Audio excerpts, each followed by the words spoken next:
नमस्कार दर्शक बंधु आपण मानक आमर कार्यक्रम रे स्वागत जनाऊँगी। आसंता जे आलोचना करवा ग्रह भाव फल यही क्रम रे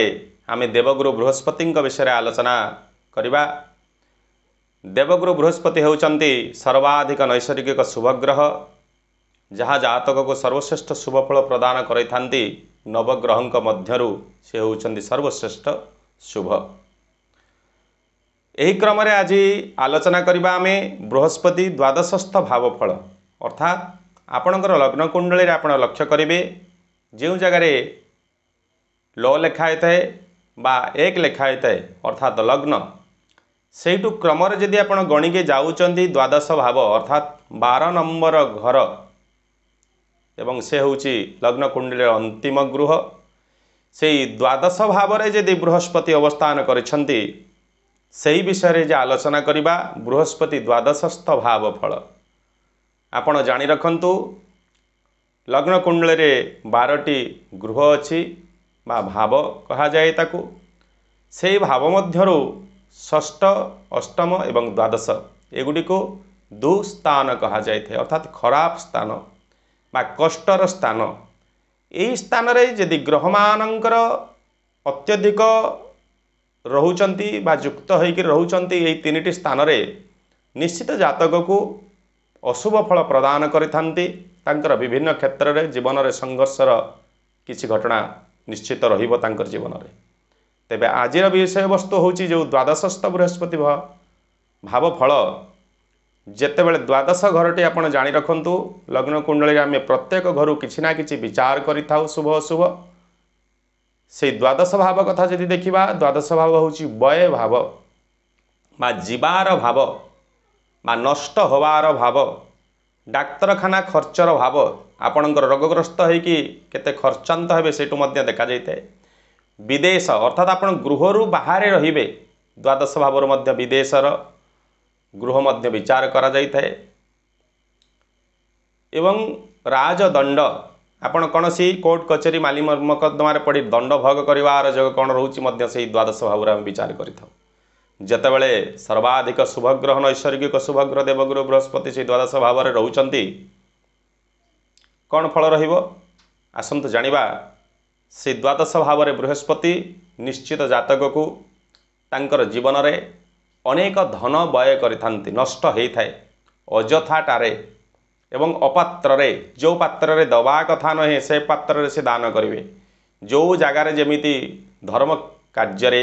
देव गुरु ब्राह्मण पितामाता क्षेत्र में जो धन व्यय करवा कथा से सेगुड़िक नकरी अपात्र रे अधर्म कर्म रे तांकर धन व्यय होता है एवं इन्वेस्ट ना रे तांकर अनेक धन जमीतिका आजिका डेट रे जुआ शेयर मार्केट आग जुगे जुआ चलुला लोक जुआ खेलिक टंका हारी दौले एबे शेयर मार्केट होचे गोटे प्रकार जुआ डिजिटल जुआ जहाँकि से शेयर मार्केट धन लगेगी बा फिजिकाली से जुआ खेलिक तांकर धन व्यय करिथांती जते धन कमई थांती से धन को से संचय करि परिबे नाही कौन से ना कौन से माध्यम धन तांकर नष्ट हो जाए। एवं बृहस्पति जेतेबेले से द्वादश स्थान रे रहंती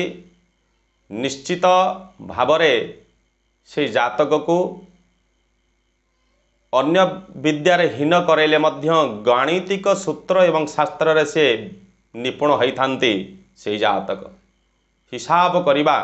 गणितिक अकाउंटेंट यही सब क्षेत्र रे से पारंगम होइथांती तांग जीवन रे एवं से क्षेत्र रे से काम करी मध्य उच्च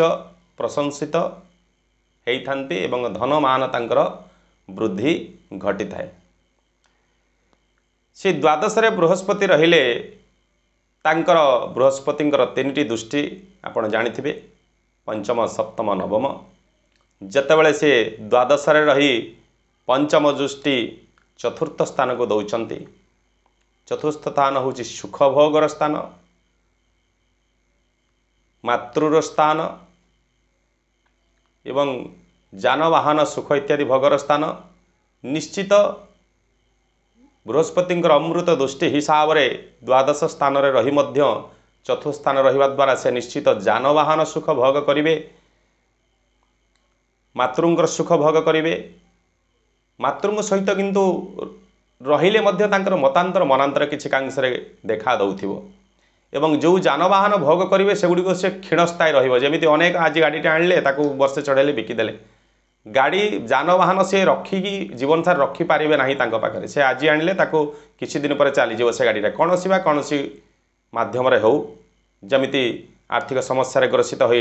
लोन सुझी न पारि चली बा बिकी ताकू बिकिदवा आर्थिक समस्या पड़ी यही प्रकार जानवाहन भोग करने से गाड़ी तो किणवे सत किंतु भोग करें ना फिर चलीज से गुड़िक एवं से द्वादश रही से शतांकर सप्तम दृष्टि षष्ठ स्थान उपरे पड़िबो। षष्ठ स्थान हूँ रोग ऋण शत्रुर स्थान। निश्चित जेतेबेले से रही द्वादश एक कष्ट स्थान रे एवं कष्ट स्थान को दृष्टि दौरान तांकर अमृत दृष्टि मध्य से काम करिवो नाही जेमती ऋण द्वारा से पीड़ित रहिबे विभिन्न प्रकार ऋण ग्रहण करी से तांकू भल ऋण करिया पई तांकू भल लागिवो ऋणं कृत्वा घृतं पिबेत एटा तांकू आनंददायक लागिवो किंतु शास्त्र कहिछि ऋणं कृत्वा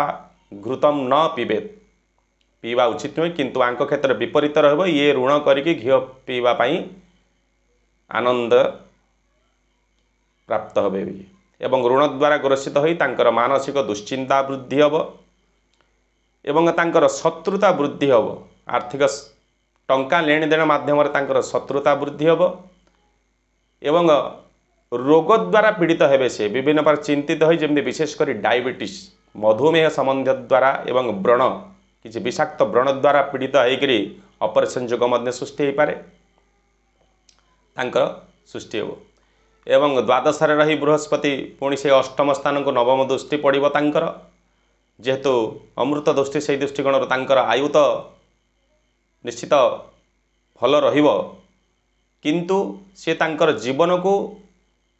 सुमार्ग विनियोग करें अनेकांश अंधविश्वास स्वीकार होकर किसी तंत्र मंत्र तंत्र विश्वास स्वीकार होकर कष्ट भोग